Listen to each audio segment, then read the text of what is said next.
Oke, di video sebelumnya kita sudah belajar tentang apa itu koset dan contohnya. Sekarang kita belajar teorema-teorema yang ada di koset. Yang pertama, jika H subgrup dari G, maka semua elemen A, elemen H berlaku A, elemen H jika dan hanya jika H dioperasikan dengan A sama dengan H. Atau H koset kanan ya, sama dengan H. Nah, buktinya yang pertama dibuktikan jika A elemen H, maka H dioperasikan dengan A di sebelah kanan sama dengan H. Ambil sembarang X elemen H, maka X sama dengan HA untuk suatu H elemen H. Karena A elemen dari H dan H juga elemen dari H subgrup dari G, maka HA elemen H sehingga X elemen H. Jadi menunjukkan bahwa HA itu subset dari H. Ya kan? Jelas ya ini. Kemudian yang kedua, ambil sembarang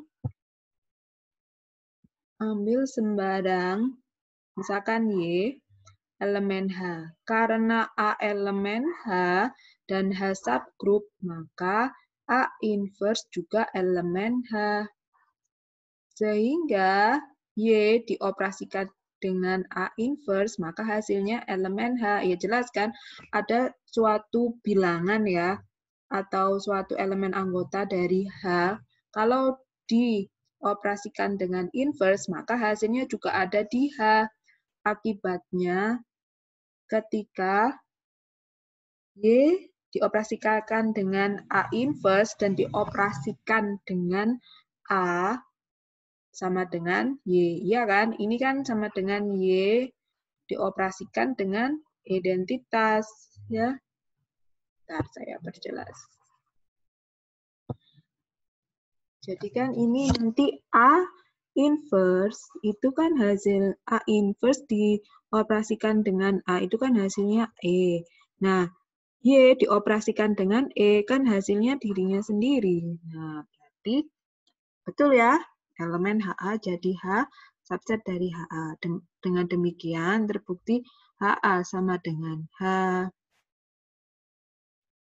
Itu tadi kalau dia di sebelah kanan ya. Nah, sebaliknya, karena H suatu subgrup, maka E elemen H. Sehingga E dioperasikan dengan A sama dengan A elemen H. Nah, kalau yang ini berarti dia adalah koset kiri. Kan sebenarnya dia E itu kan identitasnya tadi dioperasikan dengan A sama dengan A. Berarti dia sama dengan HA. Maaf, maksud saya itu koset kanan ya. Selanjutnya, karena HA sama dengan H, maka A elemen H. Nah, terbukti kalau berlaku A elemen H jika dan hanya jika HA sama dengan H. Tuh. Jadi maksud dari ini, teorema ini tuh ketika dia dioperasikan di sebelah kanan, bisa jadi hasilnya itu adalah subgrup itu sendiri. Ya. Nah ini, jika suatu elemen merupakan anggota dari suatu koset kanan, maka koset kanan untuk elemen tersebut sama dengan koset kanan itu sendiri. Ya. Contohnya saya kembalikan ke contoh yang tadi. Coba.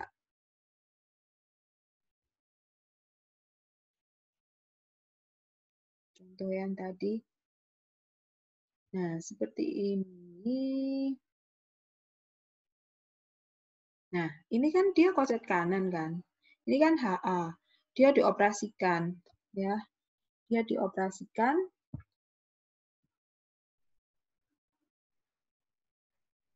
dia dioperasikan. Nah, hasilnya kan H. Nah, itu sama dengan yang tadi, teorema tadi. Maksudnya seperti itu. Oke. Untuk teorema selanjutnya. Nah, untuk teorema selanjutnya ya. Jadi kan dia sudah dengan teorema yang ini tadi. Jika H subgrup dari G, maka semua elemen A, elemen H berlaku A, elemen H jika dan hanya jika HA sama dengan H. Nah, bagaimana dengan teorema berikutnya? Yaitu jika H subgrup dari grup G, maka semua untuk setiap, tadi salah ya ngomongnya saya, kok semua sih, untuk setiap A dan B elemen G berlaku, B elemen HA, biimplikasi, HB sama dengan HA, biimplikasi, A inverse, A dioperasikan dengan B inverse elemen H. Oke, saya ulangi. B elemen dari HA, biimplikasi, HB sama dengan HA, biimplikasi A dioperasikan dengan B inverse itu juga elemen H. Untuk membuktikannya ada 3 tahap. Yang pertama, B elemen HA biimplikasi HB sama dengan HA. Berarti ini kan ada suatu elemen yaitu B, dia elemen dari HA ya. Karena B elemen HA, maka B sama dengan HA. Untuk suatu H elemen H. Kemudian kita ambil sembarang X elemen HB. Maka X sama dengan H1B untuk suatu H1 elemen H. Kemudian, nah tadi B-nya ini kan di awal tadi kan B sama dengan HA. Jadi B-nya diganti dengan HA. Ya, nah ini karena B sama dengan HA. H1 dioperasikan dengan H. Kemudian, ya. Karena H1 adalah elemen H besar dan H itu subgrup, maka H1 H elemen dari H. Sehingga H1 H dioperasikan dengan A merupakan elemen HA. Atau X tadi ya, elemen HA. Hal ini menunjukkan bahwa HB subset dari HA. Nah, itu yang X. Nah, gimana kalau kita ambil lagi sembarang ya untuk yang Y? Y elemen HA, maka sama caranya seperti yang ini. Kesimpulannya, karena HA subset dari HB dan HB subset dari HA, maka HB sama dengan HA. Nah, ini terbukti ya satu. Nah, ini tuh contoh yang mana sih, Bu? Ini itu contoh yang ini loh. HBHA itu contoh yang, bentar saya kasih highlight ya. HBHA itu contoh yang ini.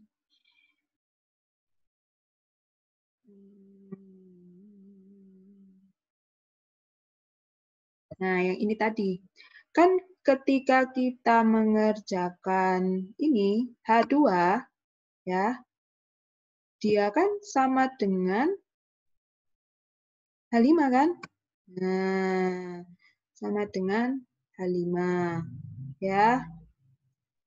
Nah, selain itu, ini H1 tadi, loh, kok yang itu yang di H1 tadi ini, itu kan sama dengan H, sama dengan H kan? Sama dengan H. Nah, coba kalian buka di contoh yang pertama tadi. Nah, sama juga berarti kan H5 sama dengan H2.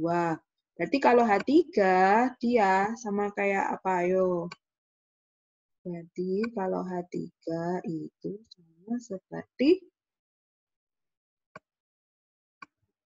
H4. Ya kan? Kok gelap warnanya? Oke, sama dengan H4. sama dengan H. Nah, itu untuk contoh dari pembuktian teorema yang ini tadi. Oke, selanjutnya pembuktian yang kedua. HB sama dengan HA diimplikasi AB inverse elemen H. H subgroup, maka elemen identitas elemen H. Sehingga elemen identitas dioperasikan dengan A sama dengan A elemen HA. Karena HA sama dengan HB, maka A juga elemen HB. Ya jelas kan ini? Berarti ada suatu, nah ini ada, kita ambil yang lain, misalkan elemen yang lain, yaitu H3, elemen H. Sedemikian hingga A sama dengan H3 dioperasikan dengan B. Kalau di sebelah kanan kiri dioperasikan dengan B inverse, berarti sebelah kanan juga harus dioperasikan dengan B inverse. Ya. Ingat lagi, ketika B dioperasikan dengan B inverse, kan hasilnya identitas. Kalau sudah ketemu identitas, berarti kan hasilnya dia dirinya sendiri, H3. Karena H3 elemen H, maka AB inverse elemen H. Contoh, bukan contoh ya, pembuktian yang terakhir, yang tahap ketiga, yaitu A, B inverse elemen H. B elemen, maka B elemen HA. Jika AB inverse elemen H, maka AB inverse sama dengan H3 untuk suatu H3 elemen H. Perhatikan bahwa AB inverse sama dengan H3. H3 inverse dioperasikan dengan AB inverse, ya. Kok bisa dengan AB inverse ini gimana? Nah, ini tadi kan H3 inverse itu dioperasikan dengan H3. H3 itu sama dengan AB inverse. Nah, biar ini sama antara luas kanan dan luas kiri, jadi dioperasikan lagi dengan B, didapat seperti ini. Ya, karena H3 elemen H dan H subgroup, maka H3 inverse elemen H, sehingga H3 inverse dioperasikan dengan A elemen H. Karena H3 inverse A sama dengan B, maka B elemen A. Jadi terbukti.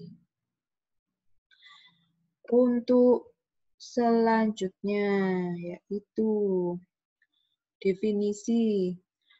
Misalkan H subgroup dari G dan A, B elemen dari G, maka A ini sebanding dengan B atau ekuivalen ya, bukan sebanding. Ekuivalen dengan B modulo H, dibaca A kongruen dengan B modulo H. Jadi ini bacanya bukan ekuivalen, bukan berbandingan atau apa, tapi dibaca A kongruen. A kongruen dengan B modulo H. Jika dan hanya jika A B inverse elemen H. Nah, contohnya. Dari contoh sebelumnya, di mana M sama dengan 4Z, merupakan subgroup dari Z. Maka 0 tadi kan sama dengan 4 ya, modulo 4Z. 0 bukan sama dengan, kan saya sendiri yang suka berlibet ngomongnya. Jadi 0 kongruen dengan 4, modulo 4Z. 0 kongruen dengan 8, modulo 4Z. 1 kongruen dengan 5 modulo 4Z. Dan 2 kongruen dengan 6 modulo 4Z. Nah, kalau lupa, kita buka lagi contoh yang tadi, maksudnya kongruen. Nah, ini 0 kan, dia kongruen dengan 4, dengan 8. Nah, 1 kongruen dengan 5, 2 kongruen dengan 6, dan seterusnya. Nah, ini. Ya. Jadi itu adalah beberapa teorema dan definisi dari coset. Nah, selanjutnya kita masuk ke teorema Lagrange. Bagaimana dengan teorema Lagrange?